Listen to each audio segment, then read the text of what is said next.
Chapter 13. If ye will receive it. In Matthew chapter 11, verse 14, it says, "And if ye will receive it, this is Elias, which was for to come." From what has been said concerning karma, it can be seen that more than one lifetime is necessary for the working out of our many past acts and for the gradual process of purification, which leads us at last to the Master, and through him to God consciousness and the kingdom of God.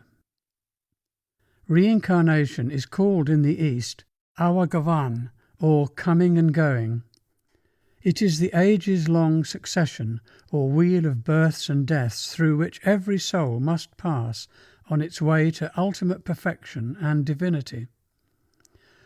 So long as the individual lives in the lower worlds, under the jurisdiction of the law of karma, he cannot escape this coming and going. Only a perfect living master can bring to an end this weary series of lives, during each of which the immortal soul of man is imprisoned in a gross body and deluded by the mind and senses. That Jesus was thoroughly conversant with the operation of the law of karma is evidenced by his sayings. There is no doubt, moreover, that he was equally familiar with the law of reincarnation. This may sound dogmatic, since reincarnation is not a doctrine of the present-day Christian Church, but it is not intended to be so. It is a simple fact that every master knows of this law and can see how it operates from the vantage point of the higher worlds. Actually, the history of religion shows that reincarnation is one of the most ancient doctrines and is still regarded as an inseparable and logically necessary part of religion by many more human beings than the number of those who know not of it or who deny it. It was explained in detail in the sacred scriptures of early India, which are still revered today by modern Indians. It was taught by the noblest philosophers of Greece. The millions of Buddhists throughout the East, in China, Japan, Burma, Thailand, Ceylon, and other countries, now believe in reincarnation as did their forefathers before them. The Muslim saints believed in it and spoke of it to their followers. Maulana Rum says, "Again and again we have been born like grass in the green meadows. Many lives and countless bodies we have seen." It formed a part of the Jewish religion, and it has not disappeared from that faith. And Jesus also believed and taught it. It was known and taught in the early Christian church, and was promulgated by the most revered leaders of the church. Jesus, it should be remembered, was himself a Jew, and consequently was entirely familiar with the doctrines believed by the Jews. One of these was reincarnation. For them, Moses, Adam, Noah, Seth, and others had returned to earth, and during the lifetime of Jesus it was believed that the prophet Elias, the Greek form of Elijah, was yet to return. In his own teachings, in the partial record of them that we have today, Jesus never denies the doctrine of reincarnation. To the contrary, he clearly believed and taught it when he said that John the Baptist was actually the Elias of former times whom the people were expecting.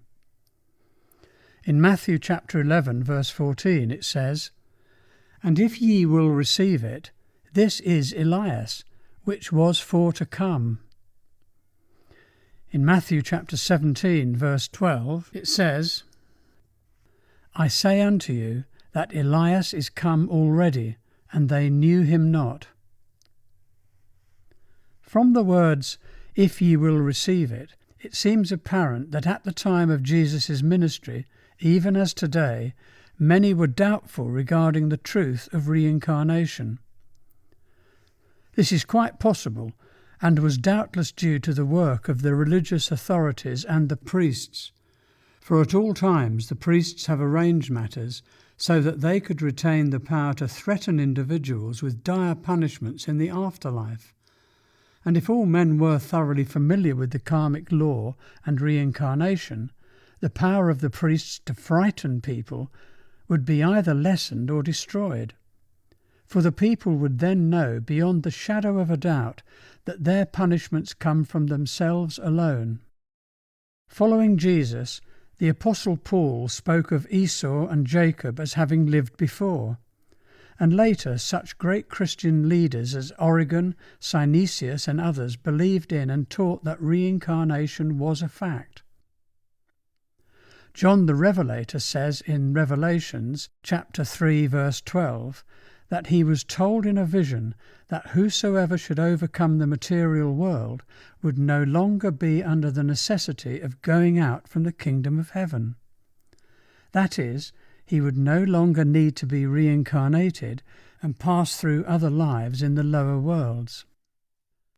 Thus, for several centuries after the time of Jesus, the belief in reincarnation was part of Christianity. As time went on, however, disputes arose, and there were many controversies concerning which of the sayings of Jesus were authentic and which should be included in the New Testament. It must be remembered, when reading a book like the New Testament, that it contains many interpolations, additions, mistranslations, and even misrepresentations. It was not until several centuries after Jesus' death that certain books were collected by a self-elected council and compiled as the New Testament. Other books concerning Jesus and his teachings were arbitrarily rejected by this council. During its sessions, there was much heated and bitter controversy regarding which books and sayings were accurate reports of what had actually been taught by the Master. Some men insisted that reincarnation should be included in the doctrine of Christianity.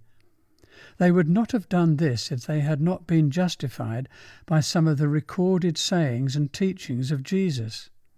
These early church leaders, however, were in the minority, and as a result, the doctrine of reincarnation was rejected, and references to it made by Jesus were not permitted to appear in the New Testament. The Church, in arguing on the doctrine, put forward the objection that if men were convinced that they would live many times, the temptation to accept the present apparent state of things and indulge in the sensual and other pleasures of the world without striving for higher things would be too strong. But actually, what stronger reason could there be for abstaining from actions which we know to be wrong than the positive knowledge that each evil action of any kind will without fail cause us to suffer? A thorough understanding of reincarnation and karma is the most powerful force that will make men pursue in fact the ethical conduct that they know about in theory. The laws of karma and reincarnation provide the only rational explanation for many things that have puzzled thinking persons throughout the centuries, and that still puzzle many of today. Why, for example, are some children born into wealthy families and others into poor ones? Why do some people have noble, aspiring characters from childhood on, while others are dishonest, crafty, and self-seeking? Why do some older people of apparently low intelligence linger on, burdens to themselves and everyone else, while a beautiful child, full of promise and joy, dies at an early age? Why are some born healthy and sound, while others have some physical or mental handicap or suffer much from illness during their lives? Why are some children born with superior intelligence, while others are hopelessly dull? All these disparities among people in respect to their characters, capabilities, environments, health and so on are results of karma, the consequences of past thoughts, desires and actions.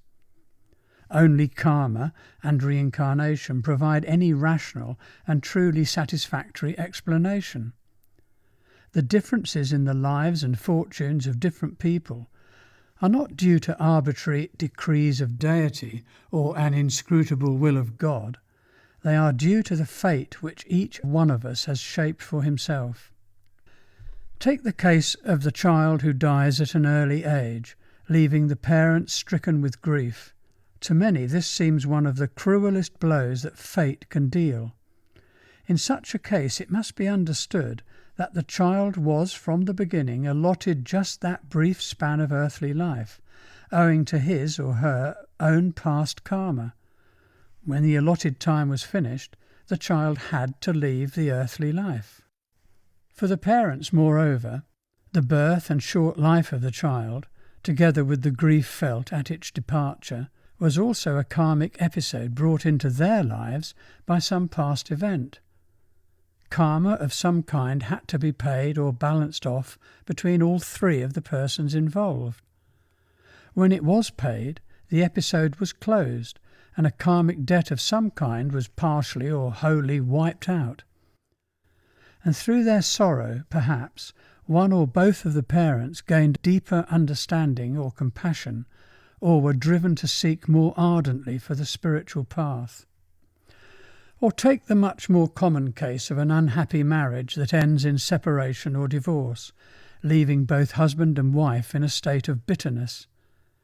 The marriage took place because there was a karmic debt of some nature to be paid off, or a karmic lesson for both to learn. In life after life we have tried to find true happiness. We have sought it in wealth, in fame, in sense pleasures, and in many other material and worldly ways. In life after life we have been absorbed in our struggles, our hopes, our fears, and our aspirations. But unaware of the true purpose underlying our existence, the true objective of our lives on earth, we have spent our time in stumbling and groping. All of these activities have created karma and have brought us to the point at which we stand today. And we will continue in the same blind and ignorant fashion until we create enough good karma to bring us to a living master. He will then release us from reincarnation forever. It has been emphasized many times that the teachings of the masters are a spiritual science, and that the master's followers can prove for themselves the truth of every statement made. This is true of the laws of karma and reincarnation, as with everything else. Final and conclusive proof comes when, guided by the master, one enters the higher worlds and sees there for himself the operation of karma and reincarnation in his life and in the lives of others. When one makes some progress on the path, this becomes possible. At that stage, everyone is able to see clearly his own past lives, and it is then that he knows without any possibility of doubt that he has lived before. He knows, moreover, just where and when he has lived, and he learns of his own karmic gains and losses. He can see exactly how the laws of karma and reincarnation have worked out in his long succession of lives, and how he has suffered and enjoyed according to his debits and credits. The great law of karma is then no mere theory, but a fact verified by direct knowledge and realization. Before a disciple reaches this stage, he may find more than satisfactory confirmation of karma and reincarnation from eyewitness accounts given to him by fellow disciples more advanced than himself. From time to time, the masters, for one good purpose or another, give advanced disciples permission to tell others of their experiences in the higher worlds. There is only one reason why we are here on earth, and that is to work our way upward until our good karma makes us fit to meet a living master, and through his help return to our original home. Until we succeed in this, we come back again and again. But when this happens, we have reached the supreme goal of all human life. Our early and final liberation from the trials, tribulations, and tragedies of life in the material world is then assured. Today there is a better opportunity than for many centuries for the masters to obtain a hearing, for more people have reached the point of being ready for them. When still more people are ready for them, more masters will come in different parts of the world. No enlightenment can possibly take place until the people are sufficiently awakened to listen to the teacher. And they do not become sufficiently awakened until their karmic experiences have made them so. For age after age, the higher faculties are drugged by the mind and the senses. Men live the life of animals, and their clever worldly minds supply well-reasoned justification for such a life. A master could shout his divine message into their ears, and it would only annoy them. They do not want to be disturbed.